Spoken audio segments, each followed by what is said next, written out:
30 years on, the greats of the Carlton Football Club had gathered to celebrate a premiership that would be the end of an era. It was the last time a player would accept the Premiership Cup in a dual role as captain and coach. It would signal a time of turmoil, ignite a bitter civil war that divided the club and did untold damage to friendships that had been cemented over years at Princes Park. This day, a Thursday in August 2009, with more than 850 of the faithful in attendance, was about the future, the spirit of Carlton. There would be stories. The next thing I remember was, you've won. Well, either the painkillers worked or you won worked. I got up and I ran out the race. Yeah. There would be moments to reflect. Jez's coaching brought a new form of discipline to us. And later, a chance for old and new to get together as the anthem of football's most successful club rang out. We are the Navy Blues. We are the old Navy Blues.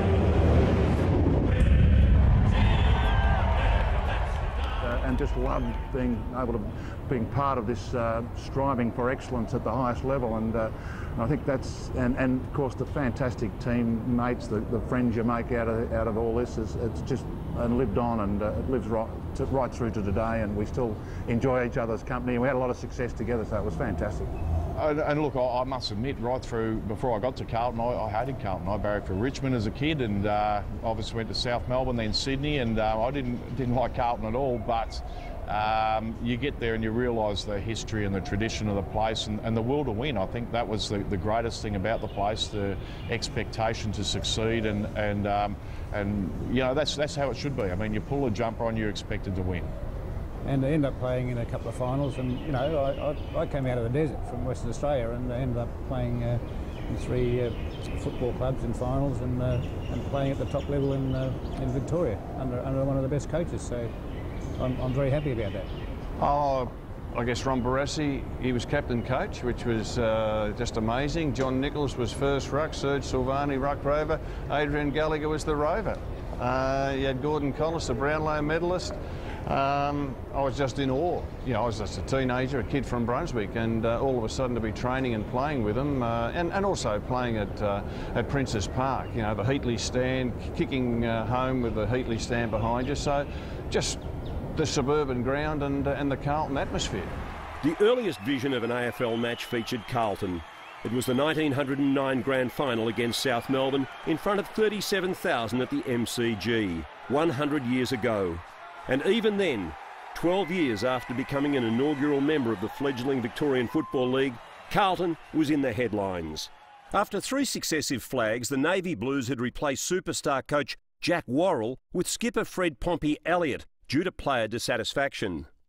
They'd lose by 2 points.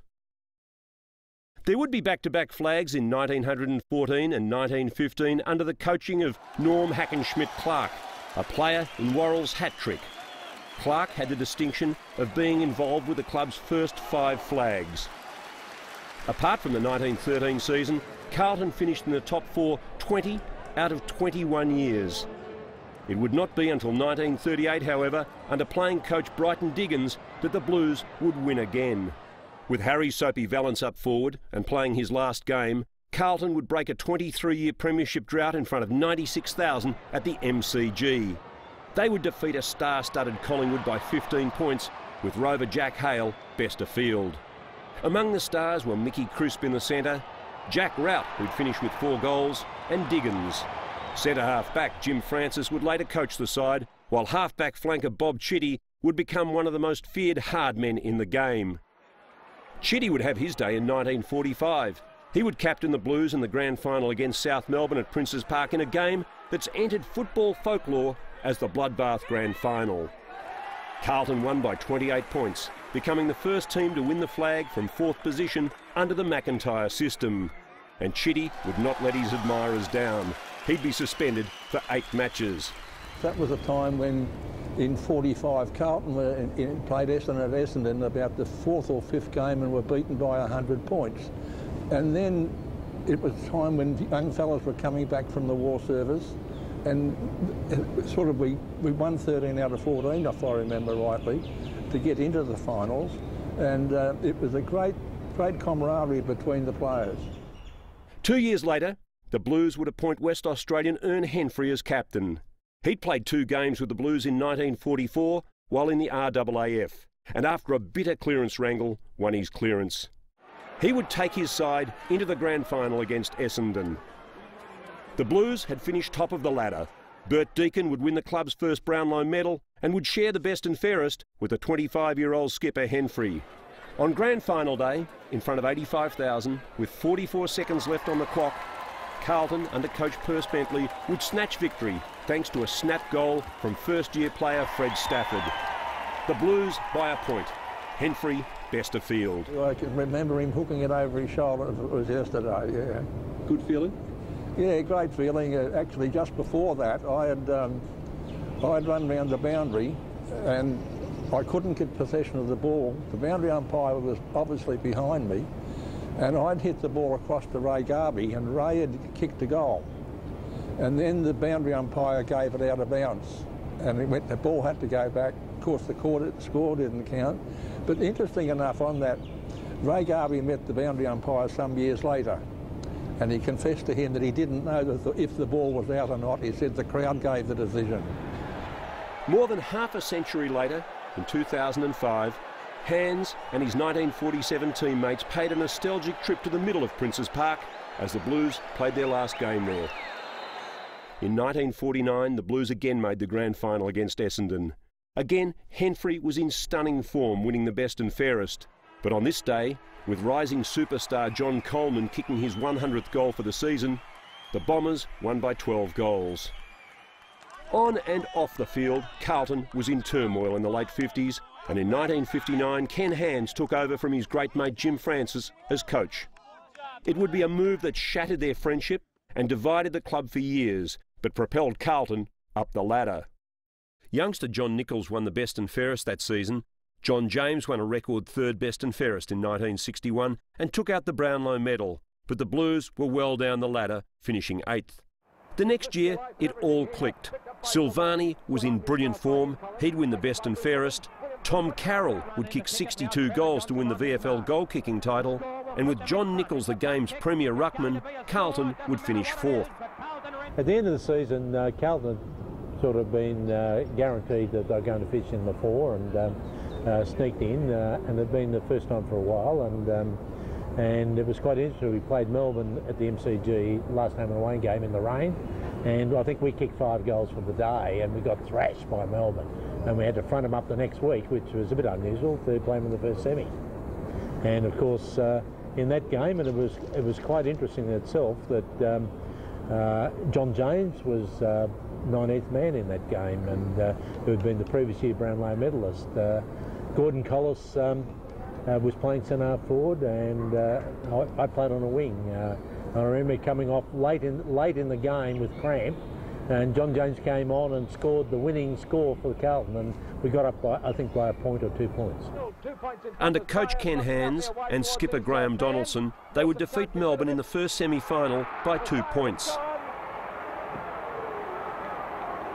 Melbourne are beaten and Carlton win the day. Ken Hans is so jubilant. Chris Pavlo. Yes, we had a pretty solid side. It was robust. It was pretty competitive.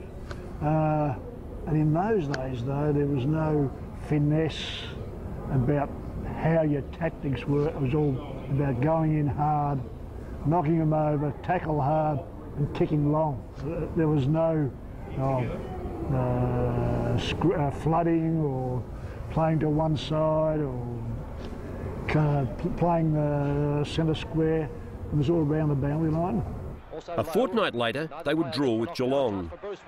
The preliminary final replay would be one of the most controversial in history. A free kick awarded against burly Geelong forward Doug Wade was taken by Peter Barry, and as he kicked the ball, the siren sounded to give Carlton a 5-point win and a passage through to the grand final, where they would meet Essendon yet again. What we did, John James, John Nichols, Serge Silvani, I'm not sure about John Benetti, Tom Carroll, Turkey Tom was full forward. And when we had to chase him from Ganmain, that was what I'm saying about how difficult it was for us to get players. Yeah, it was a good game, but we just ran out of puff at the finish. Yeah. 3 matches, a combined margin of 7 points, but on grand final day, it was all red and black. At the post-match function, you'd think the Blues had won.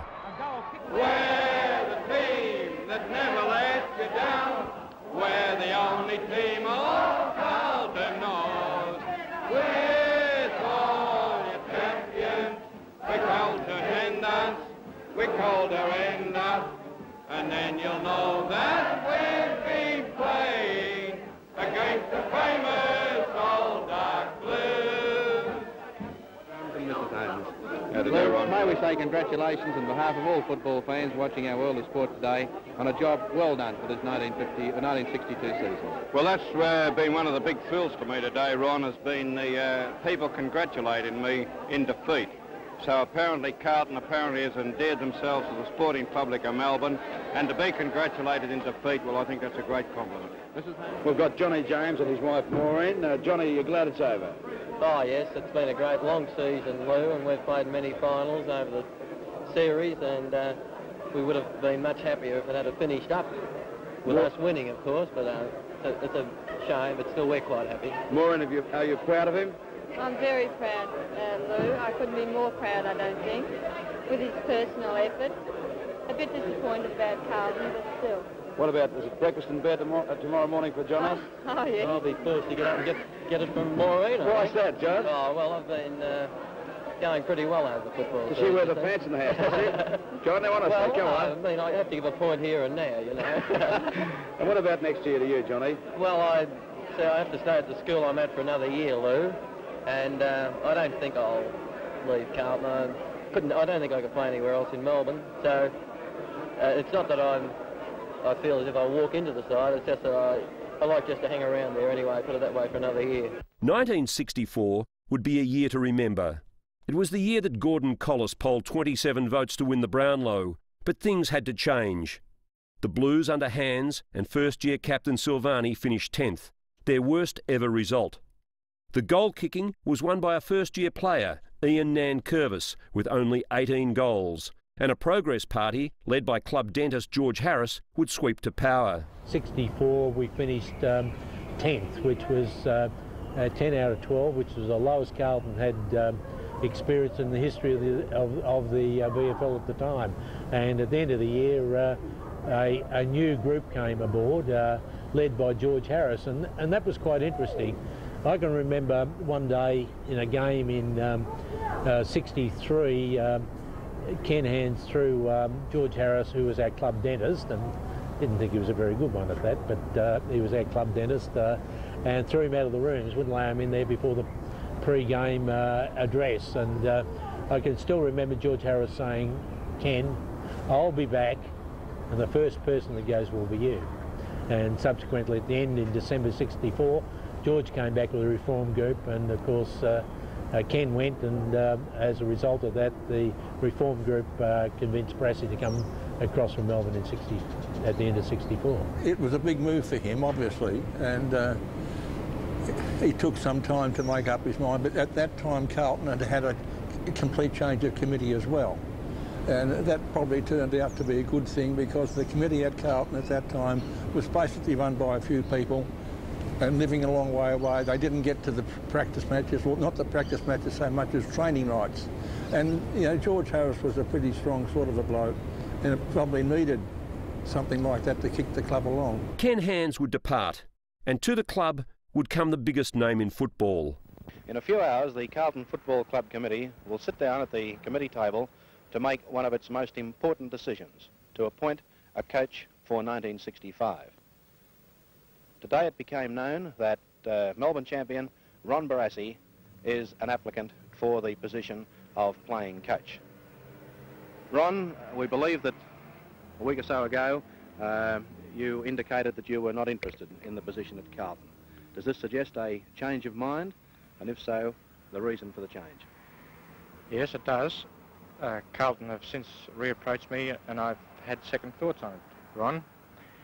I'm impressed with the way they're going about things. I'm impressed with the men behind the club, and I also feel, looking at their performances over the past couple of years, that they have great potential for a coach to to take them up from 10th position. I feel that they're definitely not a 10th. Ron Barassi was the reigning premiership captain. He'd played in 6 premierships for Melbourne, been captain of the club for 4 seasons, and over his 204 games with the Demons became the biggest name in Australian football. And he was only 28. You have, well, you were at Carlton last night. You know something of the Carlton setup. Are you confident that you will be able to play good football there? Are you confident you'll have full scope for your own particular ideas of coaching? Yes, well, they're a pretty business-like committee. Well, actually, the first committee I've had very much to do with. In the past, we've kept out of committee matters, and I think this is the way all players should be. But they've impressed me with their business-like approach, and I think you've heard my views on administration in the past. It's vitally important to the success of a club. While Melbourne fans were in shock as the biggest story in football in half a century unfolded, Barassi was becoming the highest paid player of any code in the land, and Carlton took out a £50,000 insurance policy on his life. After all, he was their biggest asset.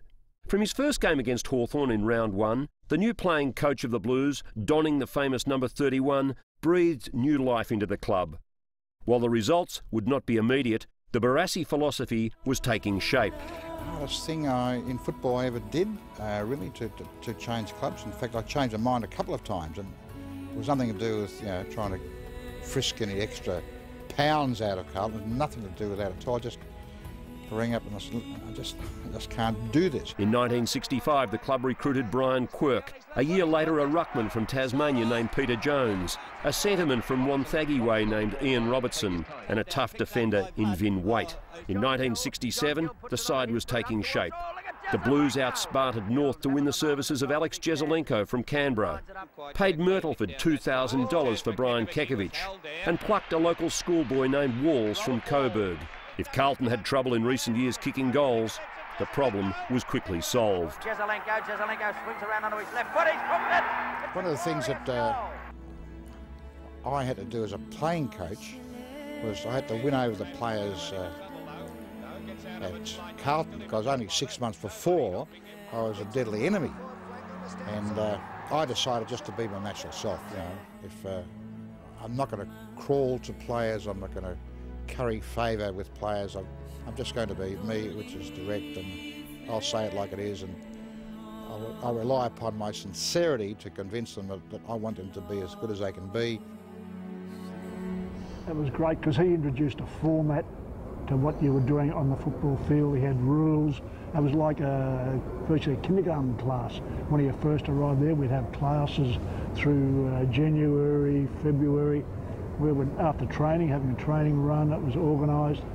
We would have a class, what do you do in this situation, what do you do in that situation, when we've got the ball, when they've got the ball, when the ball's in dispute. And it was a really learning experience. Barassi took his Blues into second place in 1967, but back-to-back finals losses to Richmond and then Geelong saw them out in straight sets. For Big Nick, a fifth best and fairest, and a whack across the chops from Neville Crowe, one of the most talked about incidents of the 60s. 15 yards. Oh! Crowe's knocked out Big John. Carlton won the opening match of 1968, then promptly lost the next 2. It would be a wake-up call, and Carlton responded as only the Blues can, with 10 straight wins. But he must learn that when the ball and the player are coming towards him, he must go straight in. Up they go, down comes the tap down. It wasn't a clear one. It comes towards McKenzie, kicked off the ground by Nichols, goes in the direction of Nichols now with the ball. 20 yards out, shooting, snapping for goal. Has he got his fourth? He has. Another goal to Nichols. John Nichols had replaced Barassi as captain. Serge Silvani was on the way to his second best and fairest, and Brian Kekovich had topped 50 goals for the season.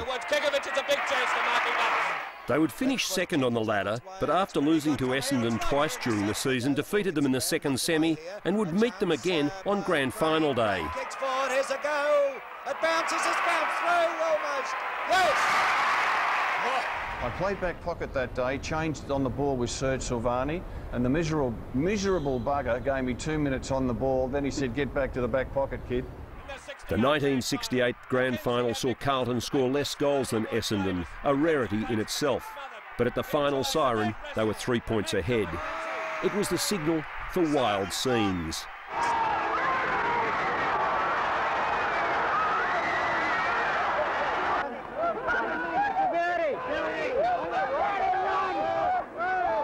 Well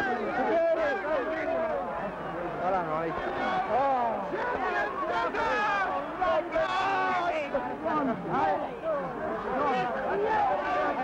Jimmy West!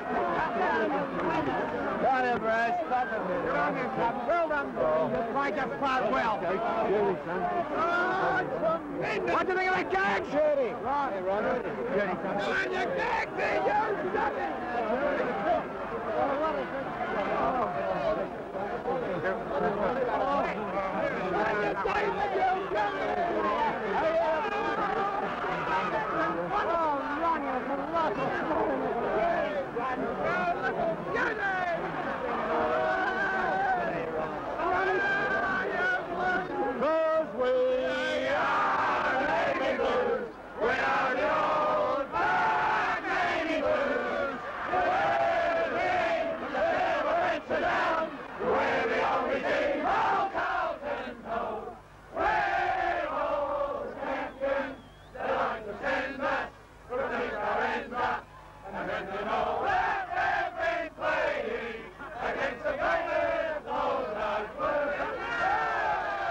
The feeling was fantastic, you know, when we finally won, and I remember running up to Brass and giving him a big hug and that sort of thing, so it was a big thrill for me, and I couldn't wait to play in the next year. To me, it was Barassi coming and changing the outlook of the players, and I think, no doubt, I reckon 68 was the real turning point. It was 21 years since they won a premiership in 47, and I just think that, you know, the modern era, I think, started in 68.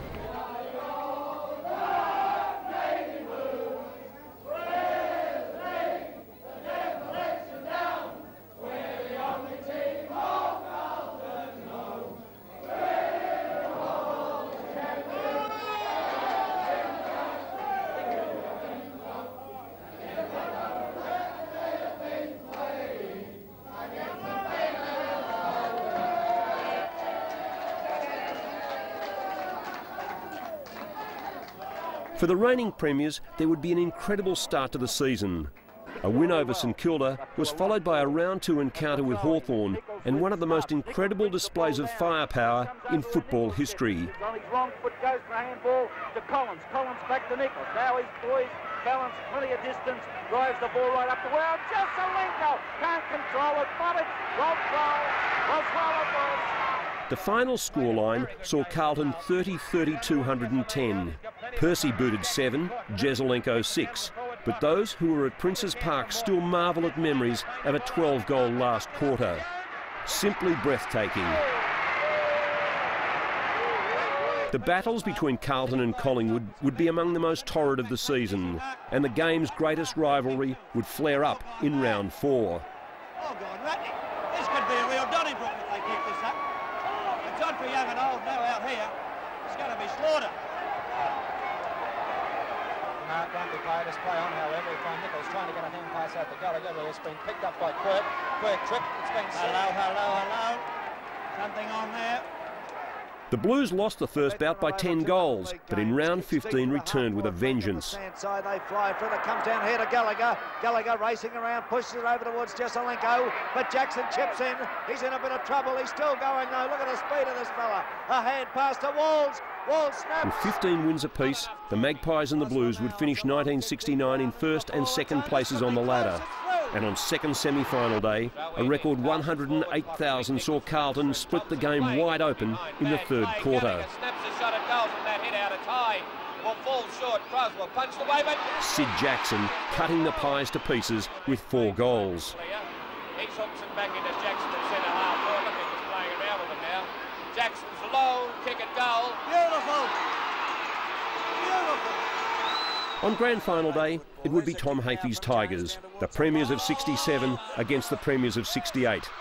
But on this day, in front of 119,000 at the MCG, Carlton's 4-point lead at three-quarter time would not be enough. The Blues goalless in the final term and overrun. Not once in Barassi's 7 seasons and 147 games as coach did Carlton finish on top of the ladder. In 1970, for the 4th year in a row, they would finish second. Barassi had decided to play Jesaulenko at full forward, and the magician responded with bags of goals, week after week. He'd kicked 50 in 9 games and was on his way to the century. Jesaulenko! In both meetings with Collingwood, the fists would fly. Oh, they're going in. Rough and tumble out there, I'll tell you. And in both games, the Magpies, spearheaded by Peter McKenna, would come out on top. They fly down to the ground, it comes. Kick off the ground here by McKenna. Against Melbourne, in the final home and away game of 1970, Jesaulenko overtook Soapy Valence's club record of 97, set in 1932, and became the first and only Blue to top the ton. 1970 was a year in which the goal kickers revelled. Hawthorn's Peter Hudson and Collingwood's Peter McKenna had already topped the century, and the Magpie ace would play a vital role when the sides met in the second semi-final in front of a record 112,000. McKenna had kicked 17 goals in their first 2 meetings during the year, and on this day would kick 9 as the Pies slipped home by 10 points. Into the goal square, Big John. Oh, what about the mark to Hall? Oh, look at that. He's recorded him.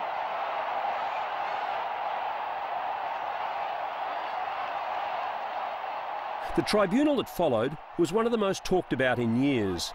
Sid Jackson reported for striking Lee Adamson, claiming the Collingwood player had made racist remarks. Jackson was cleared to play, and what a starring role he would have.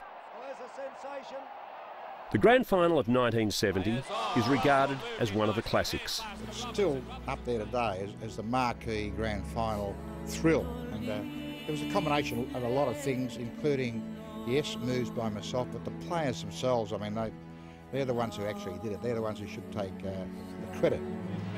With the new Ponsford stand packed, 121,696 fans, the biggest crowd to witness a football match in Australia, before or since, were treated to a heart-stopper. It was a match that redefined football in so many ways, and most purists believe it was a major turning point in our game. A lot of people think that Carlton's revival began with that second half. Nick and the players, and we all agreed that we felt just in the last 5 or 6 minutes of the first half we were starting to getting more of the ball. It wasn't showing so much on the scoreboard because we had such a leeway to make up it. It really started at half-time when Brass, amongst other things, just sort of rammed into us, just play on handball. Look, no, we can't be any worse. We just got to try something, and that's really when it started. Plus Teddy Hopkins. 44 points down at half-time, and with McKenna groggy after being flattened by his teammate Tuddenham, Barassi swung the match-winning moves. He put reserve Ted Hopkins on in place of Bert Thornley, and after a withering half-time address, urged his players to handball at all costs. Hopkins kicked 4, and the running game that characterises football for the next 40 years is born. And of all the highlights in a century of football, one stands out. The mark of the century.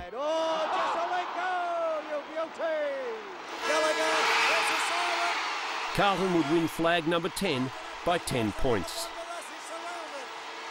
Barassi admitted later that he'd been keen to stand down at the end of 1970, but George Harris and the Carlton board opposed the move. With John Nichols approached as playing coach of Essendon, hard decisions had to be made. Nichols stayed, and so did Barassi, for 1 more year, and in 1971 the reigning premiers missed the finals. For Barassi, a glorious era had come to an end. For John Nichols, the long wait was finally over. I didn't realise how good Ron Barassi was until he'd gone. I'd had him for 6 years. Demanding, aggressive, professional, determined, smart, loyal, and just taught you amazing qualities that you didn't appreciate till you got a bit older. Very fortunate to have had him. The man they called Big Nick would finally get his chance in 1972. He'd played for 15 seasons and 267 games and had become the club's living legend. He'd won 5 of the club best and fairest trophies that would later bear his name. He'd outlasted ruck giants of the calibre of Roy Wright and Jeff Leake, had jousted with Polly Farmer and Essendon's Don McKenzie, and since the retirement of Barassi, had led the club to 2 premierships. In 1972, this man of steel with the piercing steel grey eyes would take charge as captain-coach and do what Barassi had failed to do. He led his side to the top of the VFL ladder. Carlton was brimming with champions. He had helped nurture the development of Jeff Southby, destined to become one of the game's greatest defenders and best and fairest in this all-conquering season. At full forward, the Blues had finally wooed Greg Kennedy after 5 years, and he responded with 76 goals. With the advent of the final five, Carlton had earned the first week off as the top side. But when the Blues met Richmond in the second semi-final at Waverley in week 2, they were in for a shock. They'd lost to the Tigers of Tom Hafey twice during the season and were on the verge of another soul-crushing defeat.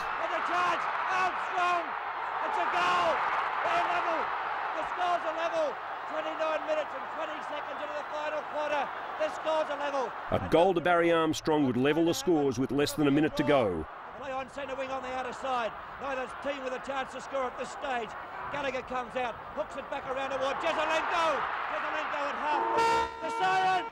The siren has sounded. It's a draw. Carlton and Richmond have drawn on 8 goals, 13, 61 points. So next week, the kick from Jezelenko after the siren won't score, and it's a draw. A week later, 92,000 saw Richmond win the replay at the MCG and emerge as red-hot premiership favourites. And on grand final day met Richmond for the 5th time in 1972. By half-time, the game was as good as over. Carlton on a scoring surge that would leave the grand final record book in tatters. Percy Jones was dominating the rucks, and up forward Jezelenko, Walls and Nichols were running riot. Both players on the ball. There's a pack for him, but Keogh comes out with the ball.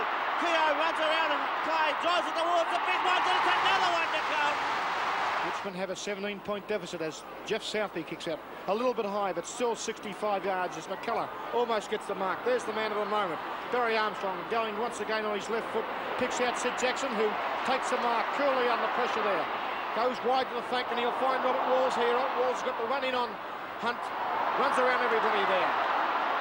Comes in now towards goal. Walls, Jezza and Nick kicked something like about 18 or 19 goals between them out of the 27. And look, it was a fantastic team effort all the same. We just were in, everyone was in the zone that day. Although Richmond actually gave a very creditable performance because we had plenty of work down the other end because they kicked 23 goals and broke the previous record score for a grand final, I think. And we still hold that.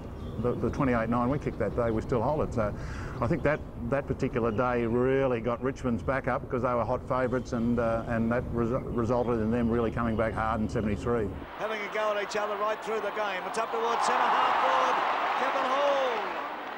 A great grand finals player. Remember him 2 years ago against Collingwood. Fantastic game. Hall now right up into the forward zone. It's gone through.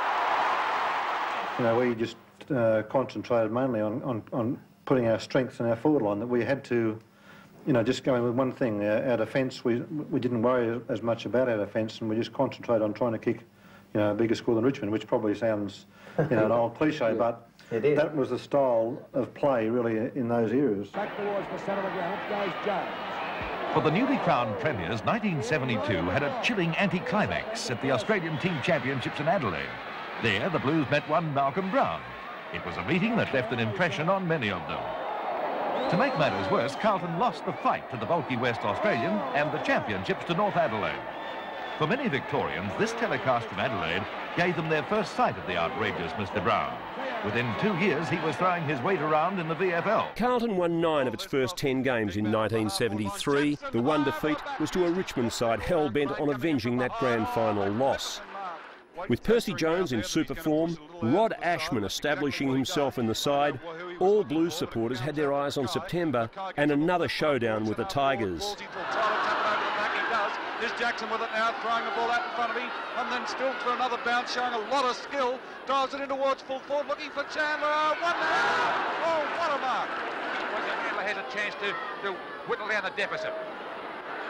It's a goal, okay. The grand final would be one of the most fiery in history. Into the forward zone, Big Nichols is there, and it goes, oh! Nichols is down, Nichols is down. And the ball will be brought back.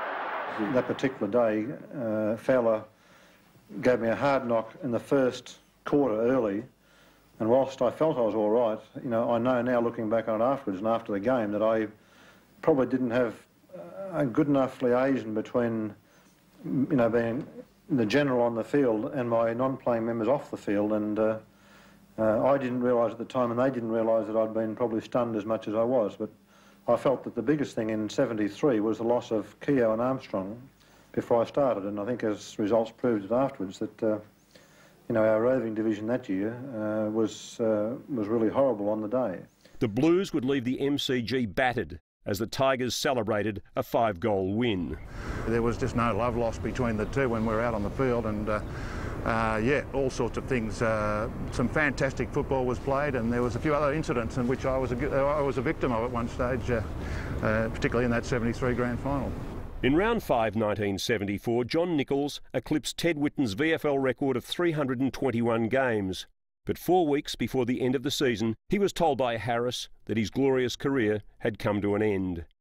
328 games, captain for 188, a record 5 best and fairests, and no one could match his 31 appearances for Victoria. In 1996, he would become an inaugural legend in the Australian Football Hall of Fame.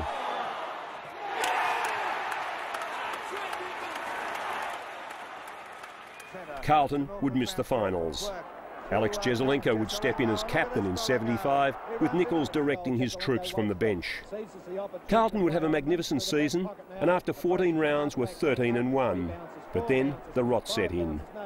While Jesaulenko won his only best and fairest at Carlton and finished 2 votes behind Gary Dempsey in the Brownlow, the Blues would be dismissed from the finals race in straight sets to North and ultimately Richmond. On the eve of the 1976 season, the football world was stunned when Nichols announced he was standing down as coach. The man who'd been there for 20 seasons as player and coach said he'd simply lost the drive required. Under dual Melbourne Premiership player Ian Thorogood, Carlton rose to the top of the ladder in 1976, and what better way to start than with a dust-up against the mortal enemies. Tackle too high, weight being used once again. Oh, it's on! At Princes Park, it's on here, don't worry about that. Carlton would win the first 7 matches of the season and then lose 5 in a row, including one snatched away after the siren by North's miracle man, Malcolm Blight. Big kick, it's a mammoth kick! In round 12, Mark McClure would hasten the retirement of Collingwood's Des Tuddenham. Yeah, I finished his career. I remember running through the centre at Victoria Park, going for the ball, and Des was never really, you know, he didn't go for the ball that hard. And but I remember putting my head down to pick up the ball, and Des elbowed me across the head, and I fractured his arm in about 55 places. A loss to Collingwood would end a 5-game losing streak, and then came the wins, another 9 in a row. The top team, Carlton, would go into the finals full of hope, only to be eliminated again in straight sets with a second semi-final defeat by eventual premiers Hawthorn and a 1-point loss to North in the preliminary final a week later. In 1977, after 2 seasons as captain, Alex Jesaulenko was replaced by Robert Walls. After being in finals contention after 16 rounds, Carlton faded badly, losing 4 of their last 6 to finish half a game outside the top 5. Bruce Dool would win his second best and fairest, and Mark McClure topped the goal kicking. George Harris engineered yet another coup in 1978, returning as president and causing a sensation by appointing triple Brownlow medalist Ian Stewart as coach. Robert Walls retained the captaincy, but there was unrest. Percy Jones, among others, felt Stewart was making too many changes. After 5 rounds, Stewart resigned through ill health, and the coaching role was taken over by club stalwart Sergio Silvani, promoted from the reserves as caretaker. By round 7, after Silvani, John Kennedy, Neil Roberts and Wes Lofts had declined, Harris turned to Alex Jesaulenko. Jones had not been part of the Stewart formula for success in early '78, but under Jesaulenko would become revitalised as the Blues shrugged off their poor early season form and advanced towards the finals. Percy seemed to be in everything.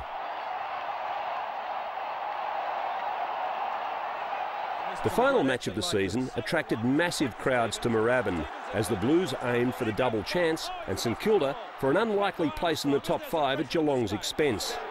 What we got was one of the roughest, toughest matches of 1978, thanks to a man named Mad Dog, Robbie Muir.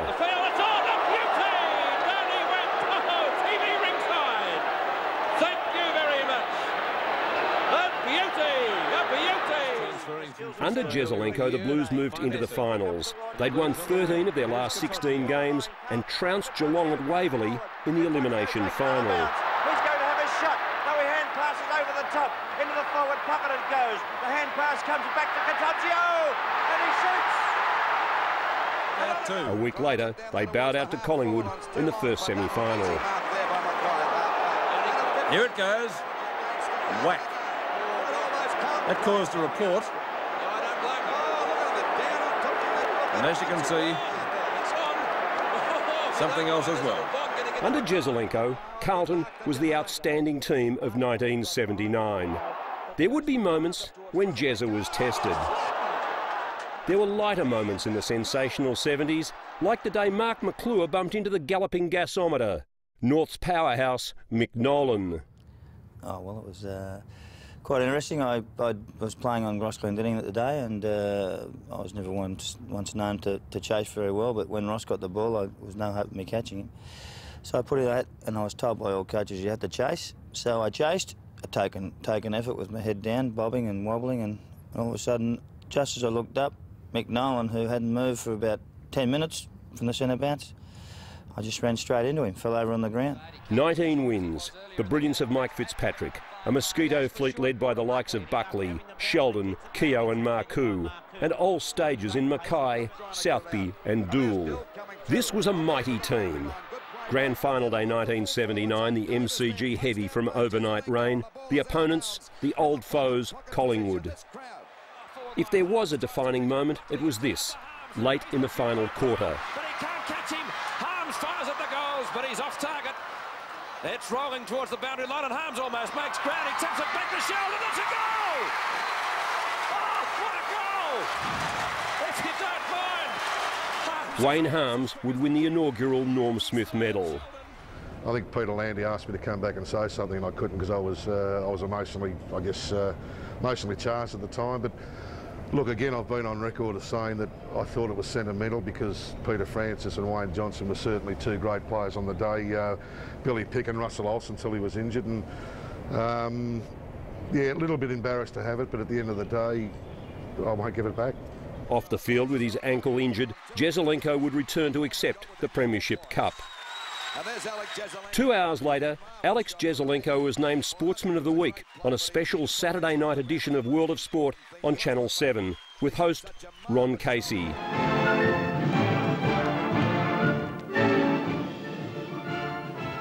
Well, it needs no special introduction, it needs no detail, except to say that World of Sport acclaims Alex Jezelenko as our true Sportsman of the Week.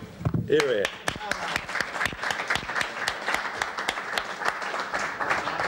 I must ask you, how do you feel tonight? Ron, I don't think there are any words in any dictionary that can describe the way I feel today. I'm so happy for the smiles that are on all Carlton supporters, and I'm so happy for the players themselves that believed that they could win a grand final, and that's what it's all about. Football is not about just playing football.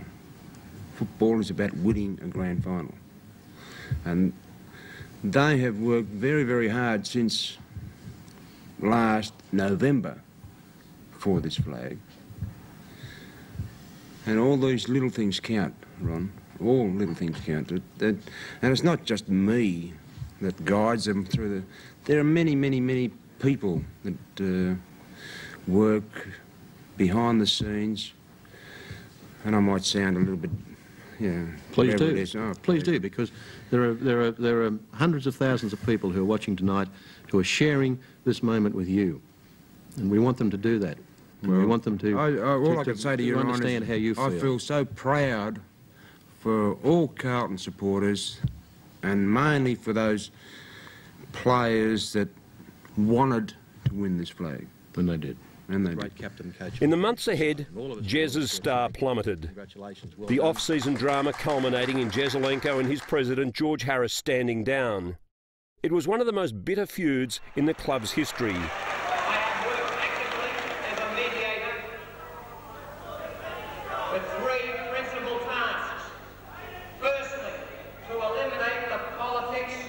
That have been brought about by the walkout of Mr. Harris and Mr. Jesaulenko. Secondly, to straighten out the club's financial problems. And thirdly, to provide financial and moral support for the most important people in the Carlton Football Club, the players. Jesaulenko also said that he was never consulted on players' contracts, including those of Ashman, Austin and Manjels. Well, the meeting continued with George Harris to the stage. He said that the decision of the members here at the meeting would be binding and that he will accept their decision. Particularly the group on my left,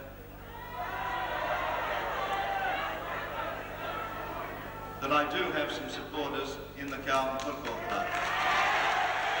The vision of Jesaulenko and his great mate Percy Jones sharing the spoils would have ironic overtones as Perce replaced the legend. Greatest personalities that ever played football, whether it's Carlton or Collingwood or Richmond, doesn't matter who you barrack for, you've got to admire him. He is a personality and a half, isn't he? With a new president, Ian Rice, and a new coach, Peter Jones, the reigning premiers would start 1980 in brilliant form, winning their first 5 matches. The dominator, Wayne Johnston, in particular, was carrying on his brilliant premiership form. A trio of losses halted the run. In a fiery encounter with Hawthorn, the Blues would kick 14 last quarter behinds and lose by a kick. There was a new captain in Mike Fitzpatrick and a big-name recruit in Melbourne captain Greg Wells. Bruce Doull was clearly best and fairest. New boy Val Perovic from St Kilda led the way in the Brownlow, and Carlton finished with 17 wins, in second place to Geelong. Now gets a hand pass up, it's over the head of Katoggio, but bounces well for him. From centre half forward, Katoggio has had one bounce, and Green should have come out and went The finals would be a disaster, as first Carlton was humiliated by Richmond, spearheaded by the ageing Kevin Bartlett. To make matters worse, Percy Jones would tangle with the Tigers' hot-blooded Tony Jewell in an embarrassing on-field altercation. A mate of mine who'd been a Carlton supporter for years and years and years, and he was supposedly our supporter, and then he went over to the other mob to Richmond, who we've always hated since the incident with Barham South, but that hasn't helped things much, so we've always loathed Richmond. Anyway, it was a finals game. I went on the ground at quarter time, and I thought one of our players were unfairly hit by a Richmond player, and we were all pretty steamed up. And I went on the ground, and in the huddle, I looked over the opposition huddle, and there was this head over the mob, because our Webster's about 6'7". I just said the West Indian head, and I yelled out to Rudy. I said, "You're supposed to be a Carlton supporter, you know. What are you doing with this mob?" And he said, "Oh, no, I did say an awful word, which I'm really not all that happy with now, and you know, as the years go on. But the words happen on the spur of the moment, and I yelled that horrible thing to Rudy, and he just laughed, of course. And Tony Jewell, he wasn't all that impressed by it, and he came. The huddle started to break up, and he was heading towards me. I thought. He wouldn't do it, because I'd heard that he was able to handle himself, Tony Jewell, and he kept coming towards me closer and closer. I said, no, this couldn't happen, you know, it's a crowd, he wouldn't whack me, would he? And he got closer and closer, and then I thought, oh, he's going to. But then when it came to the actual, we just gave, you know, a few words, a bit of a push and a shove, and that was it. A week later, Carlton would be thrashed by Collingwood. A sudden departure for the Blues, and the end for Percy as coach. Under the circumstances, he was thrown into a job that there was no preparation for, so without preparation, very difficult for success. We finished on top of the ladder, so people have got to be mindful of that, but we didn't turn over enough players, and I think we tended to play good players that were injured, I think when you play good players that are injured, they become not good players. David Parkin had captained Hawthorn to the 1971 Premiership and in 1978 coached the Hawks to a flag. With Jones gone, Parkin would make the move to Carlton and in 355 games establish himself as the Blues' greatest coach. An honour recognised by his selection as coach of the Blues team of the century. A placid academic away from the game, Parkin was a firebrand as a coach and one of the most volatile in the business. A 10-goal win over reigning premiers Richmond set the stage for Parkin's debut season. And while old hands like McClure were key focal points up forward, there was a new kid on the block from Western Australia. The Buzz, Peter Bosustow, had hit town. Haven't been into attack yet this quarter. Wells has kicked sailing goalwards into... Oh, look at Bosustow! Mark of the year! What a beauty. What a great mark that was. Carlton would win 17 games, and of the 5 losses, 2 would be against the Magpies, and 1 would come against Essendon in bizarre circumstances. Mike Fitzpatrick penalised for time wasting, and the Bombers, through the young Neil Danaher, turned certain defeat into a miraculous come-from-behind win. That would be the last hiccup in 1981. Chased by Wiley, goes to Sheldon. Oh, Sheldon over in the practice wicket area. Now he gets his kick in, albeit a high one, down towards full forward, looking for Mackay, couldn't take it. Here's a chance for a Carlton goal. Snapshot by Johnson is okay, and he's put it through for full. With new boys Bosustow, Glascott and Hunter fitting perfectly into the Parkin game plan, the Blues would march over the top of Geelong in the second semi-final and into yet another grand final showdown with Collingwood. It comes down to Hunter. Hunter breaks clear, shoots at goal. Score coming up for Carlton, but it's full points. Hunter bringing up his first goal. In goes Bosustow, good play up to Glascott. He's running to an open goal, fires, and Carlton have got a goal. Again, Collingwood would tease its army of loyal fans, and again Carlton would finish all over them. The premiership, and he's out there to enjoy the celebrations when the final siren goes. It must be getting pretty close. Stewart couldn't pick it up. It's finally knocked out by Bosustow, out there towards McClure. He'll tap it on. But there's no one there for Carlton. It doesn't matter because the Magpies have lost this match for sure. Well, there's the siren, and Carlton have won the 1981 grand final. The final scores, 12 goals, 20-92 Carlton, for Collingwood 10-12, 72. And a great victory for the Blues, completely in command in the final quarter. And there they are, aren't they happy? 21 points behind during the third quarter. Carlton getting up to win it and restricting the Collingwood scoring in the final term to only 2 points. Bruce Dool in game number 256 best of field and winner of the Norm Smith medal. This was a cup to savour.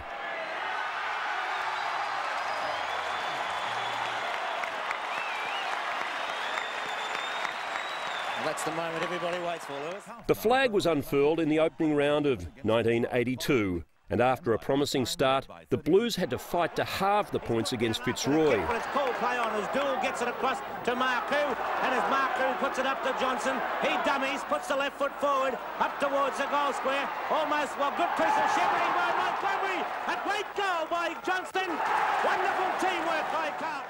After an early loss to Essendon, Carlton established its season with 9 straight wins, Hawthorn bearing the brunt of things in round 4. Ashman back to his very best as Carlton piled on 8 goals in 11 minutes in an inspired third quarter. He thought of a hand pass, goes toward goal with a shot. Another Carlton goal. It is out from Carlton's goal. Fitzpatrick taps it down. Ashman shoots and goal. Another one. Out the back to Ashman. Could be another goal for Ashman. The Blues' quest for back-to-back flags looked on target as they finished third behind Richmond and Hawthorn, and in the qualifying final thrashed the Hawks by 10 goals. Miracle goal. It is a miracle goal. He's kicked it. How did he kick that one? Richmond had finished on top and played to that form with a second semi-final victory, leaving the Blues to play Hawthorn for the 4th time in '82 for a place in the grand final. The courage of Rod Austin could never be questioned, and in the preliminary final he was given the task of blanketing the Hawks match winner Lee Matthews. He produced a best on ground performance to see Carlton home by 5 goals. The grand final of 1982 will be remembered for many things. Or is it a goal? In pursuit, Harms comes in, another goal coming up for the Blues, he's put it through. Great start to Carlton. The Blues are late in the first quarter. Bit of a dip out there. Oh, Jones has had his number taken. And Jones and the Lee are into Carlton's fight back after half-time, and of course, the streaker. What had happened was we were playing an opponent we probably couldn't beat. So history would tell us. A pumped-up Richmond team would always beat a pumped-up Carlton team. And look, we just got to the front of the third quarter. Fitzpatrick kicked a goal, and we're really on a bit of a roll. From 10 points behind to 10 points in front, the streaker comes out. Dooley was fine, he could handle the situation, but when she came into Wow Jones in the middle of the ground, and Wow was having the best game of his life, he just didn't need any distractions, Wow, and I just felt that it was opportune to actually ask her to leave the ground.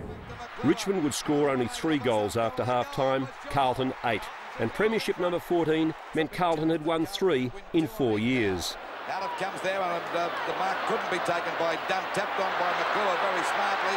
Over to Mark Goo. There's the one that counts, and that's the goal. I would say that's the premiership for Carlton for 1982. When Parkin and Fitzpatrick accepted the cup, they invited the veteran Dool to join them on stage. A great win, a tremendous win, yeah. You were one of the first out here. What was the atmosphere like? Oh, it was tremendous. It was electric. It really was. But 2 in a row, it's really... Can they do it 3 in a row? Why not? In 1983, there would be another premiership flag flying at Princes Park, and there would be a night premiership. But there would be no three-peat for the Blues. The year was mediocre by recent standards. Carlton would finish 5th and bow out on the first weekend with an elimination final loss to Sheedy's Bombers.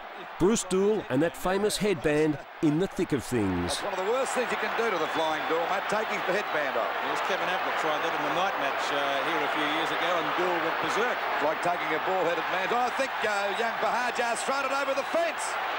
He threw the headband over the fence, Bahajar.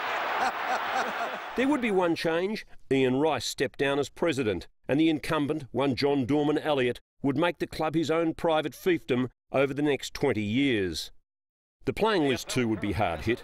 Ross Ditchburn and Peter Bosustow would return to Western Australia due to illnesses in their family. And dual premiership skipper Mike Fitzpatrick retired after 150 games, despite desperate pleas from the club. Mike was a great leader.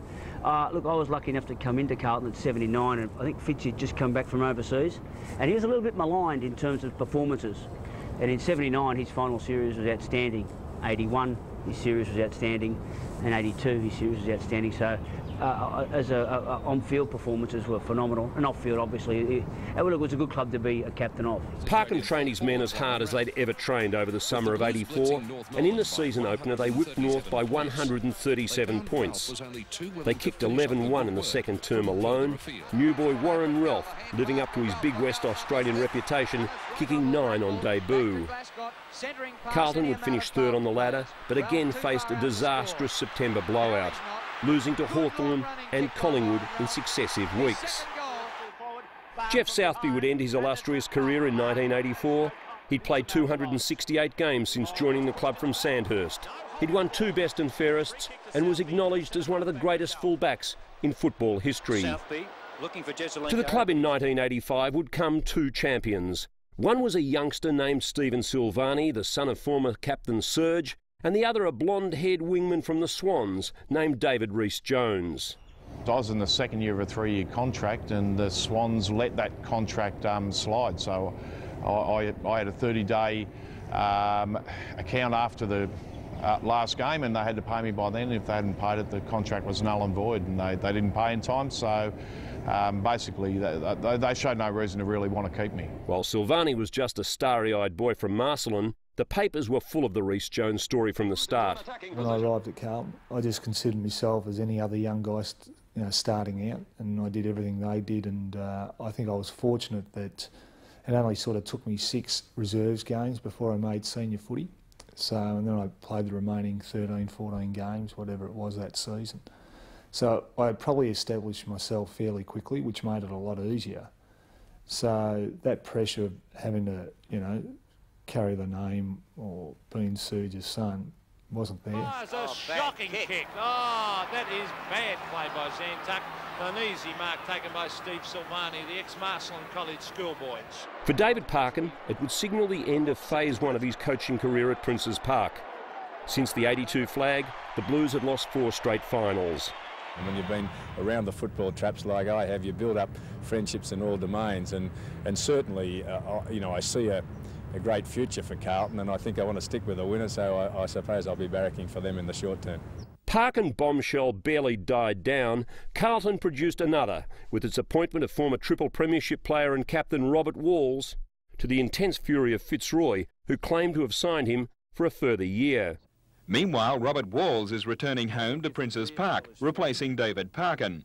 The Fitzroy club has been the centre of controversy recently, and although Walls has been accused of deserting his players, the real reason is Walls hasn't been paid.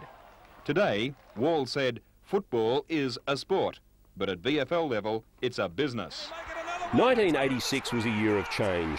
Skipper Wayne Johnston was replaced by Mark McClure, and in the biggest recruiting coup in the club's history, the South Australian trio of Craig Bradley, Stephen Kernahan and Peter Motley all agreed to head east. Can this fella move from South Australia? And the Crow Eater lines them up and puts at the goal, and what a magnificent bit of play! Just about the goal of the day, I would say. A magnificent bit of play on the part of Bradley. Add to that list John Dorotich from Perth, Bernie Evans, Mill Hanna and Adrian Gleeson, and it was little wonder that Elliott and the committee had hopes of nothing less than a grand final. Kernahan had been best of field for Glenelg in the 1985 SANFL grand final, and with Motley and Bradley had been Foss Williams medalists as best of field in state games, and all had been named in All-Australian teams. One of the most controversial in the long history of games between Carlton and Collingwood occurred at the MCG on a Sunday. Craig Bradley provided the goal of the day. Set sail for goal. Try that one on for goal of the day. Wayne Johnston was in everything. Heads for home with a top. Ho, ho. He goes on. Johnston will have a shot. He's kicked a couple of beauties. And he started off this term with another one. And poor old David Rhys-Jones, well, he was on the receiving end. Oh, he's dropped the sitter, David Rhys. Oh, he's popped one. A milestone for a Carlton icon. In my opinion, I've been in football a long, long time, and one of the greatest players I've ever seen play football. Back towards the full forward position, but there he is, the old flying doormat again, on his 350th. Doing very well, a pass. A long kick looking for Saggers. Dill got his hands to it. In 1986, Carlton would again win 15 games and again finish third on the ladder. But in the finals, they were magnificent. With Bradley in brilliant form, best and fairest form, Carlton would win 15 games. Bounces favourable. Back to Bradley. Short pass. Dennis. Kernahan would top the goal kicking, and the Blues would win through to the grand final, losing to the Hawks by 7 goals. Yeah, I think 86 was a year that everyone had hoped Carlton would take that extra step, and with all the new recruits coming over and that, and I think to make the grand final that would have pleased them a lot, but to finish the way we did, you know, to get flogged by Hawthorn, who were a pretty good side, you know, it's pretty disappointing. So, I mean, you know, Carlton, when you get to grand finals, they've got to, you know, history says that they win a lot of them. The grand final would see the farewell of two of Carlton's greats. Mark McClure would retire after 243 games and 3 flags, the skipper kicking 327 goals. And Bruce Doull called it a day after 356 games, 4 best and fairests, and a career spanning 17 seasons. Others have been credited for appointing Steve Kernahan as captain of Carlton in February 1987, but it's common knowledge that one man, and one man alone, made the bold move. The coach, Robert Walls. There are a lot of people who felt that he hadn't earned it. He'd only been there for the 1 year, but I thought that he was the player who should be captain. Admittedly, he'd only had the 1 season, but there were a lot of Carlton players at that time. You know, McClure had retired. Johnson was in his last year or two. Players like Kenny Hunter and Ken Sheldon and Jimmy Buckley were getting near the end, and I thought it was time for a new face, and he's just a great football person. And I think any doubters, it didn't take long, maybe half a dozen games before they realised that, hey, this was the fella who should be leading the Blues. Well, I nearly fell over, really. In fact, he rang me a couple of days beforehand and said, oh, they're thinking that I could be captain of the club, and I said, well, fair enough. Who said that? And he said, well, it's just a bit of general talk around the club that they would like to appoint me as captain. And I said, well, if they do, that's their business. But I did not think that a club of Carlton's ilk would appoint particularly a South Australian after 12 months in the AFL. I guess I didn't take any notice of it. I mean, I'm just happy to get a game. 86 was, you know, not an OK year. Was finding my feet and probably had to get bigger in the pre-season, which I did. And you know, you just worry about getting a game, and let alone, you know, the papers started suggesting that maybe I was one of the candidates with, say, Justin and Kenny Hunter and blokes like that. And, you know, look, I didn't pay any attention to it. I didn't even worry about it until got a call from Lofsy one day. Said, you'll, you know, come in tonight, we need to see you, and there it was. The decision to anoint Stephen Kernahan to the position as leader of one of Australia's most famous football clubs after only 24 games was one of the most controversial in years. It would prove to be a stroke of genius, as Sticks produced a vintage performance for the Blues. In his first year as skipper, Kernahan took 156 marks and kicked 62 goals. He was the focal point and he played like one. There were great highs in 87 and in May a terrible low as the brilliant young Peter Motley was severely injured in a motor accident. Since coming from South Australia at the start of the 86 season, Peter Motley has quickly established himself as one of Carlton's key players. But at 9 o'clock last night, as he was driving home from a team meeting, Motley was involved in a horror smash involving 3 cars. It's thought that this brown Commodore collided with Motley's Nissan. At this stage, it's not clear how the accident happened, but what is known is that the 22-year-old remains in a very serious condition in St Vincent's Hospital. Motley's parents flew in from Adelaide this morning to be with their son, who's been placed on a respirator in the intensive care unit. Doctors say the Blues defender has a bruised lung, but their main concern is the seriousness of his head injuries. The extent of those injuries are still to be determined, and once Motley regains consciousness, he'll undergo a series of tests for brain damage. Minor premiers, 18 wins, the Blues were back. Magic! Robertson can go for home. Robertson kicks it. Retribution was in the air as Carlton met Hawthorn for the 1987 flag. Coach Walls had taken Rhys Jones aside and given him the toughest task in footy. The job of quietening Hawthorn's match winner, the flamboyant but brilliant Dermot Brereton. I was determined after the year before to play in a disciplined, more disciplined way, and obviously I lost my cool a bit in the first quarter of the previous year's grand final and we got beat, so I was pretty determined to be disciplined the way I played, but that wasn't to say if something hadn't started I wouldn't have gone on with it, but it didn't happen, thank God, and you know, I was able to do my job as everyone else did on the day. 9 second-half goals to 5, Brereton as quiet as a church mouse against the perfectly behaved Rhys Jones, and the flag was going home to Princes Park. Here he comes, kicks it long towards half forward. Meldrum is down there, knocked away, but again no ground support. Nayley just runs away from 3 Hawthorn players. He's going goalward, Mark Nayley. He's put it through. The winner of the Norm Smith medal is David Rhys Jones.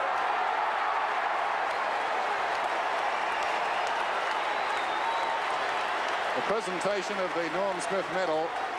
The bad guy is a winner at the end. It's got a happy ending. David Rhys Jones is the Norm Smith medalist in the 1987 grand final. Well, how about that? Well, Look, I mean, you want to win the game. That's the main objective. We play a team sport, so obviously you want to get the victory, and that's what you're there for. And you know, it's not just one person performing on the particular day. So I probably appreciated a lot more when I'd finished playing football than when I was playing, and that's more so because, I mean, I would have just been that dill who got reported 25 times if it wasn't for the Norm Smith medal, but they can, you know, I can get introduced as the Norm Smith medalist, David Rhys Jones, instead of that whacker who got reported 25 times.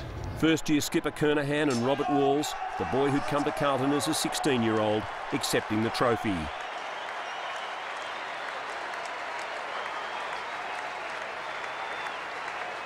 I was very confident the boys would win. There was a real resolve amongst them. You know, we'd had illness and injuries with Des English and Peter Motley, and Bernie Evans had been suspended, so the boys desperately wanted to win, and I knew they were hard and tough. The Carlton players had trained really hard. It was a hot day, about 33 degrees. That suited us because I knew our fitness was better than the Hawks. There would be an aftermath. The Mad Monday sing-along. It's a song I wrote about 2 years ago. I think if you want to join in, you can. No, let's go. Sometimes it's hard to be a woman, giving all your love to just one man. Stand by your man and tell the world you love him. Keep giving all the love you can. Baby, stand by your man. Woo! My wife says, can't you do something about that? I said, babe, it's been 22 years ago, and I still get to run every month or so, and I'm stuck with it. I did it, and it wasn't meant to be for public consumption, Sam, but came out of the vault a year later and been paying the price ever since. The quest for back-to-back flags would consume the club in 1988, and after 4 straight wins, the reality check came in a tough dust-up against Collingwood. Sandwich. Stitch comes out in front. Oh, there's a reportable incident, is that? The Blues would lose both home and away matches against the Magpies. There was one highlight, however, one of the great marks. Oh, what a mark. He was up there for a week. Kernahan would top the goal kicking for the 3rd year in a row. And here's Kernahan to answer one. Craig Bradley would win his 2nd best and fairest, and the Blues finished 3rd on the ladder with 15 wins. Robert Walls was under siege, despite taking the club into back-to-back grand finals and 3rd place in 1988. Carlton lost 7 of their first 8 games in 1989, including a loss at Moorabbin, where Tony Lockett helped himself to 10 goals and set up an improbable 4-point win.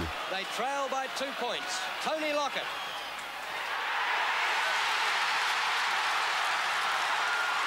In round 10, Brad Hardy kicked 9 goals as the Brisbane Bears provided one of the monumental upsets. Only 12,000 saw the Blues' humiliation. By Monday, the football public was stunned with the news that Walls had been sacked, replaced by Alex Jesaulenko. Carlton suddenly found that old spark. Jezza regained the confidence of the playing group, and they responded, winning 7 of the last 12 games, drawing the game with Footscray and losing 2 by less than a kick. Carlton would finish 8th. In 1990, Stephen Silvani would blossom into one of the game's elite defenders, win the best and fairest, just like his dad, and finish 3rd in the Brownlow behind Tony Liberatore. It was a season in which the great fullback worked overtime. Carlton would win 11 games and again finish in 8th place. And for the Elliott administration at Princes Park, that was clearly not good enough. Once again, Jesaulenko would find himself out, and the way was open for David Parkin to be reinstated. I guess most of us had that in our blood. We're a bit silly, and a lot of people would probably say it was not a good decision to make. In 1991, Carlton was intent on rebuilding. But in 1992, with the addition of Sydney Brownlow medalist Greg Williams, a man the club had overlooked because of his lack of pace years earlier, Earl Spalding from Melbourne. That's a big problem. Here's Spalding. He's still getting around the Collingwood players. Earl Spalding by 40 metres. What a great goal! And a kid named Anthony Koutafidis, the Blues were bouncing back. Kernahan had a mighty year, the captain winning the best and fairest for a 2nd time, and with 83 goals he would produce his best results at Carlton. Losses in the last 2 games of the season to Collingwood and West Coast would cost them a finals appearance, but the stage was set for 93. 3 heart-stoppers tested the supporters' mettle in the opening rounds of 93, a loss to Fitzroy by a kick, and then 2 games in which the skipper would figure prominently. The first against Essendon at the MCG. Yeah, they were good days. I mean, I kicked a couple late in games and after signs, and I missed one which, against Essendon, which I'll be well remembered for forever. It's the Carlton captain, and he has to score to win the game for the Blues. And he misses. It's out of bounds. It's a draw. Oh, no! And then a week later, Sticks had the chance to defeat Hawthorn off his own boot. In towards half forward. Oh, magnificent mark by the captain, Stephen Kernahan. Gee, Peter, almost the same situation as last week. This one to put Carlton in front. Steve Kernahan kicks for goal. While Greg Williams would enjoy a stellar season and finish runner-up in the Brownlow, Craig Bradley was on his way to a third best and fairest, and for the 8th season in a row, Kernahan would top the goal kicking. The AFL introduced a Rising Star Award, and in that first season, Ange Christou was the Blues' first nominee. Carlton and Essendon would finish on top of the ladder with only percentage separating the Blues from the minor premiers, but in the qualifying final, the first held under lights, the skipper was in rare form, booting 6. The Blues home by a kick. They would win the second semi-final against Adelaide by 3 goals. The highlight, the dinosaur, Justin Madden, at his lumbering best. Wren giving chase. What a sprint. This is something to watch. Madden goes long for goal. He might have kicked it. Sensational. The grand final of '93 will be remembered for Sheedy's baby Bombers. While Kernahan was again magnificent kicking 7, the Blues would fall short by 44 points. For 1993, Bradley will kick a belated goal. With an ageing list and the humiliation of '93 ringing in their ears, the Blues of '94 would finish in second place to the West Coast Eagles of Michael Malthouse. Greg Williams would have a magnificent season, winning the best and fairest and the Brownlow medal. Stephen Kernahan would kick 82 goals and finish third on the AFL goal-kicking table behind Ablett and Dunstall. Carlton looked ready to challenge again, and challenge they did until round 21 when things ran amok. A loss to Essendon in the final round saw them lose the minor premiership, and then in successive weeks they were defeated by Melbourne and Geelong. A disastrous end to the year. Too old, too slow seemed to be the message on everyone's lips as Parkin's men embarked on the 1995 season. And what a year it would be. There would only be 2 losses for the year, however, there would be 23 victories to savour. The skipper was again inspirational. Williams superb, and with Brett Ratton on the way to the best and fairest, and Silvani marshalling the backline, Carlton produced one of the great seasons in football history.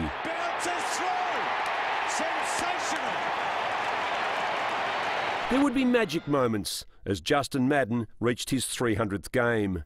When older brother Simon retired, Jurassic Justin inherited the title as the AFL's Clown Prince. He might be a dinosaur, but his sense of humour will be welcomed by the 300 Club. People expect me to take it seriously, and sure, I do take playing football seriously, but I like to enjoy myself along the way. No other job where they pay you to roll around the mud on a Saturday afternoon and pay you well for it, is there? For years, Harry has entertained the masses with some acclaimed performances, featuring his special brand of on-field comedy. Just smelling the grass. Two Maddens are having a go.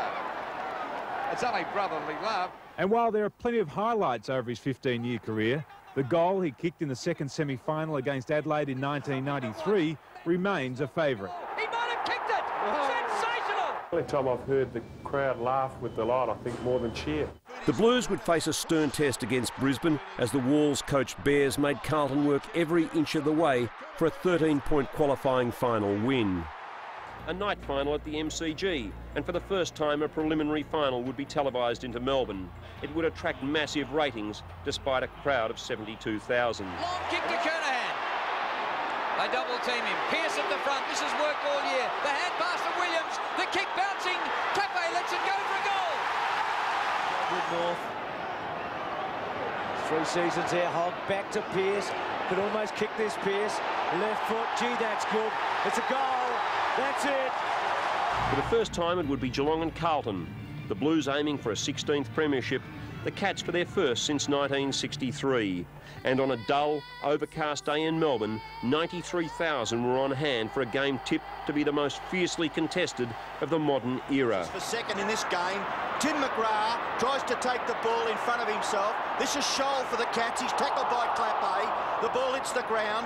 In goes Pickering. Back to McGrath. Still the pressure applied. Bradley the first chance to score. Bradley shot for goal. It's the first goal of the grand final to the Blues. Kick to an unmarked player. It's Hannah. Hannah's kick into the pocket. The lead provided by Pearce, and he's in front of Mansfield. And he takes a good mark. Be careful, Greg Williams. Well, Pearce in his preferred pocket, if there is a preferred pocket, kicks with his left foot. Not a bad kick.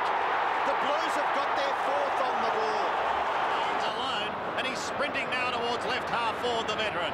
Here's Dean, 65 metres out, passing, looking for Kernahan initially. Williams at the back, trying to sport. Oh, here's Madden. Just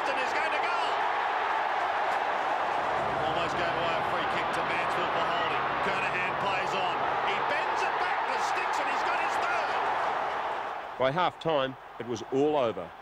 The Blues 7 goals up and winning everywhere. Williams would win the Norm Smith medal. He was magnificent. Hanley is beaten by Williams. And Greg Williams, 45-degree angle, 40 metres out. And Diesel goals! Goal, Peter Dean. He's dumped after he kicked the football. It may go through. It's marked by Williams. He's going to get the goal anyway. Greg Williams has got it for the Blues. Going through Scholl, hand pass, gets it back. Brilliant smother. Spalding sets up the goal for himself. Spectacular football by Earl Spalding. Defence charges into attack. The pass goes down towards full forward. Kernahan will give it to Williams. He blazes into goal and he kicks it. Goal number 5 for Diesel Williams to start for Carlton.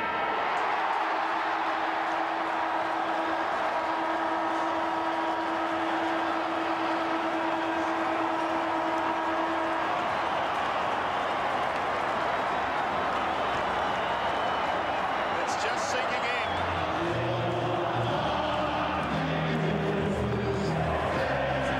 Now, it's been a terrific year for the Blues. I mean, records upon records, and today, a one-way win. Well, I think, a bit of pressure on us all year to keep winning and keep improving, and, it's probably a fairy tale to win by this much in the granny. It's really been a year for purpose. I mean, David Parker's put a lot of pressure on the players, and you've answered tremendously. Well, we're a committed bunch of blokes down here, and we're a good side. Off you go, Shane, off you go. Look out, Sauce. Just couldn't be happy here. We've got what we wanted today, which was the flag, and I couldn't be happier. I played well. I helped contribute to the team, and the team were just relentless at Geelong, and didn't allow them to do anything that they wanted to do. And we gave them no time or space, and they really struggled under that pressure. In 1996, the AFL celebrated its centenary and unveiled a Hall of Fame. Carlton would provide 6 members of the official team of the century: John Nichols, Stephen Silvani, Bruce Dool, Alex Jesaulenko, Ron Barassi and Greg Williams. There would, however, be little to celebrate in this special year. The Blues again won 15 matches, finished 5th, but were eliminated in successive weeks in September by the West Coast Eagles and Brisbane. It was time to take stock, and the retirements would come thick and fast after a poor showing in 1997, highlighted by the pre-season flag win over Geelong. Stephen Kernahan would step down after 251 games and a club record 738 goals. He'd been captain for an AFL record 226 games, won 3 best and fairests, and was leading goal kicker 11 times. Gone too were Greg Williams, Justin Madden, Earl Spalding, Peter Dean, Luke O'Sullivan and Mill Hanna. Craig Bradley would assume the leadership in 1998 with Silvani his deputy. Bradley skippering the Blues, goes for goal. As the average age of this side dropped from 25 to 22. And for the second straight year, the Blues would finish 11th. David Parkin would overtake Percy Bentley and then coach his 300th game. While he'd taken Hawthorn to a flag and Carlton to 3, the challenges ahead were enormous with such a young list. In round 14, 1999 against Hawthorn, Craig Bradley would play his 300th game. The 35-year-old skipper had also played 98 with Port Adelaide and joined Big Nick and Bruce Dool as 300 gamers for the Blues.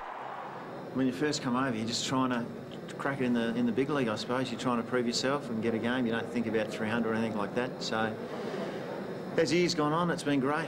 I'm very lucky. I know I've been lucky to play this long, and it's just a privilege. As new words come in the game today, like passionate, and so forth, I like to think of Craig as some of the old-time words, such as pride. He's obviously got pride in his own performance on the day. He's got pride in his teammates, and he's got pride in his club.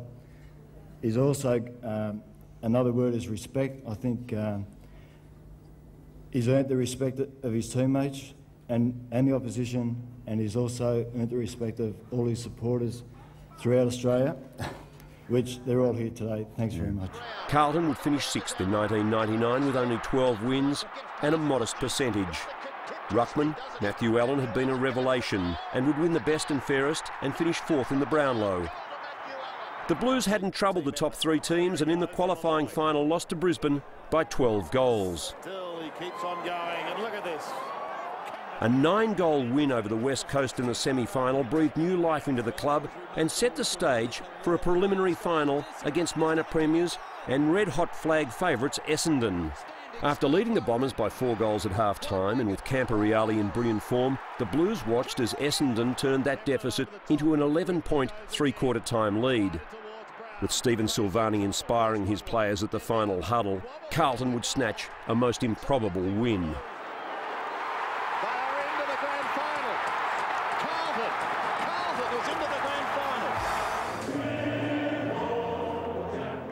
The last grand final of the 20th century would see Carlton, the premiers of '95, pitted against North Melbourne, the premiers of '96.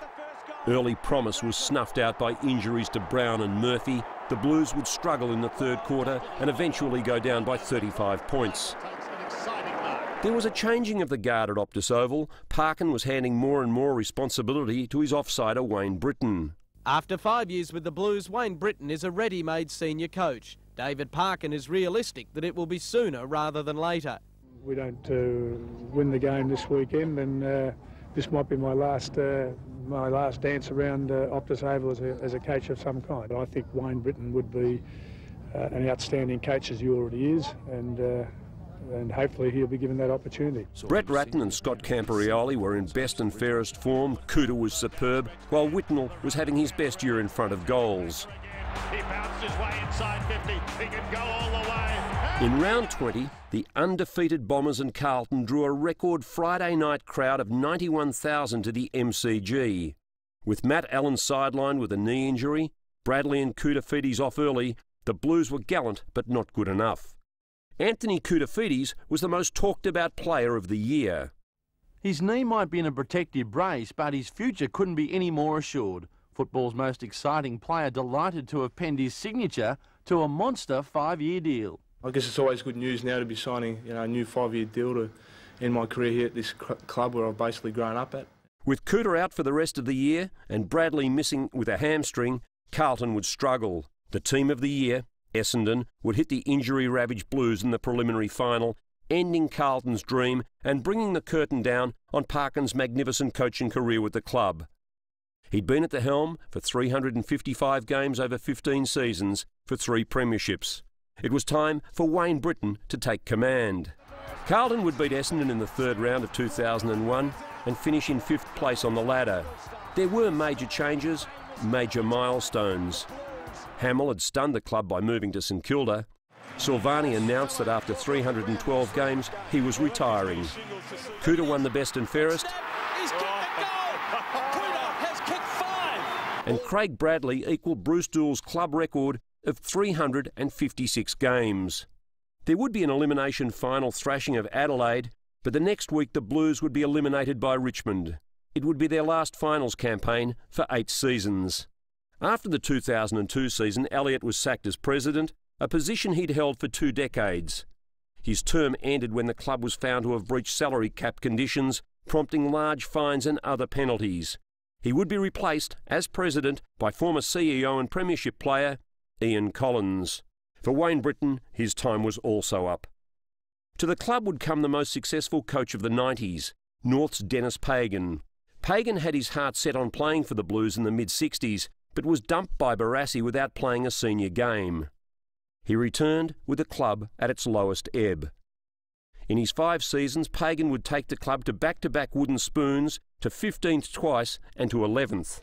Brett Ratton, Andrew Mackay and Anthony Koutafidis would all have spells as leader, but up forward the focal point was a brash youngster with a magnificent kick. Brendan Favola was a match winner. Lost it. Koutafidis lays it off the bowler, capable of kicking this one, bends it around. Can he kick? When all appeared lost against Adelaide at Football Park in round 11 2004, it was Favola who pulled off the miracle. Put some pressure on him, KB. Wrap him up. The best kick in the club. If anyone can kick it, this man can.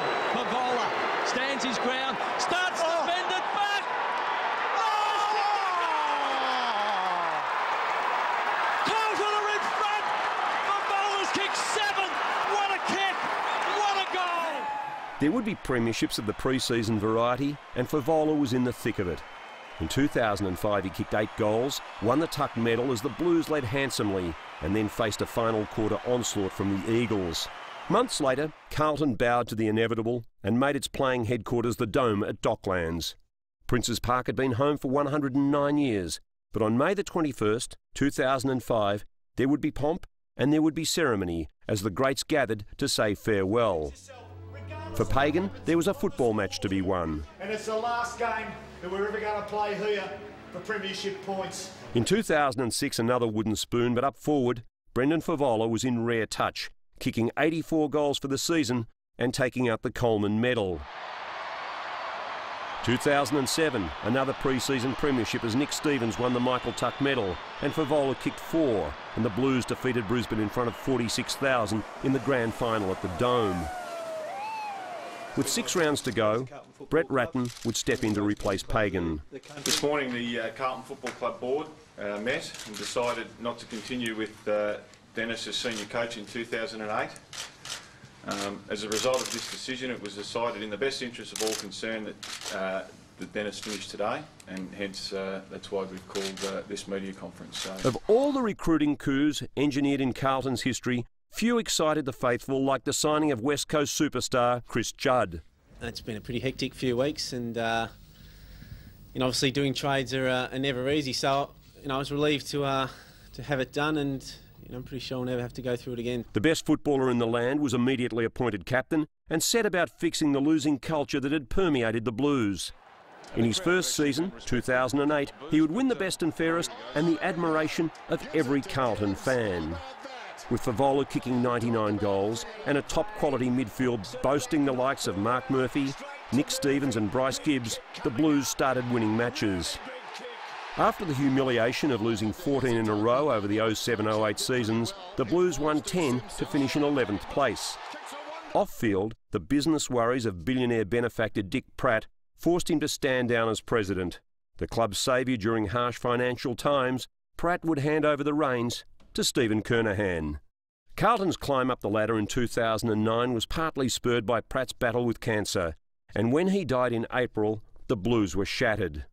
There was steely resolve around the club, and a tougher, more determined unit started to produce wins. There would be 13 under the inspirational leadership of Judd, moving towards his second best and fairest and a second placing in the Brownlow. Favola would win the Coleman medal for a second time, kicking 89 goals for the season. Brendan Favola kicks the goal of the year. Unbelievable. Unbelievable skill. That is the goal of the year. It has to be. From 11th, the club would rise as their trio of #1 draft picks, Murphy, Gibbs and ruckman Matthew Cruiser, added maturity to their games. Greg taken down by Gilbert, but the hand pass was okay. On the bounce, Carrazzo goes to half forward for Favola. Bouncing ball, lays it off Murphy. O'Halpin's in the goal square, lets it run on, lets it run on for a goal. Finally, in September, there would be a return to finals football, an elimination playoff against Brisbane at the Gabba. A last quarter capitulation saw them finish in 7th. For Carlton, the politics of football would be a recurring theme, and in Trade Week in October, the fate of Brendan Favola was front page news. Shying away from the camera today, perhaps something Brendan Favola should have done on Monday night. Starting to look worse for wear even during the Brownlow broadcast. 2 votes. It was his behaviour after the awards during interviews for Nine's footy show that has landed him in trouble again. I couldn't actually remember doing it, so which wasn't good, but I obviously made an idiot of myself. You don't drink all year and then all of a sudden, I don't know, I'm like a big kid, I suppose. Disciplined by the club for drunken antics at the Brownlow count, he was sent packing, traded to Brisbane in a bargain basement deal. In 2009, Carlton showed the football world that it is back, ready to add to a glorious record. The Blue Boys are back in town.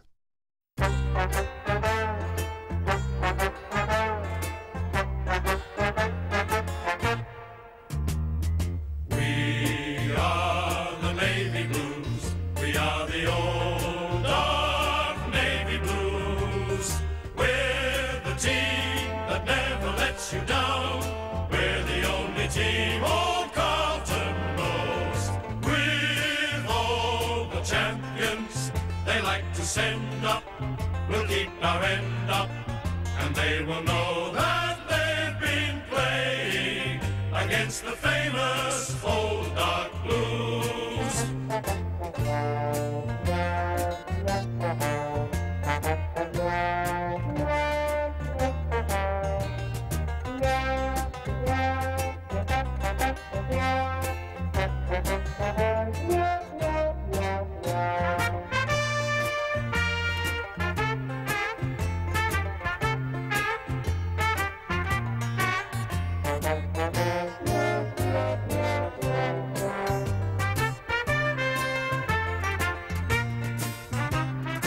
We are the Navy Blues. We are the old dark Navy Blues. We're the team that never lets you down. We're the only team old Carlton knows. With all the champions they like to send up, we'll keep our end up, and they will know that they've been playing against the famous old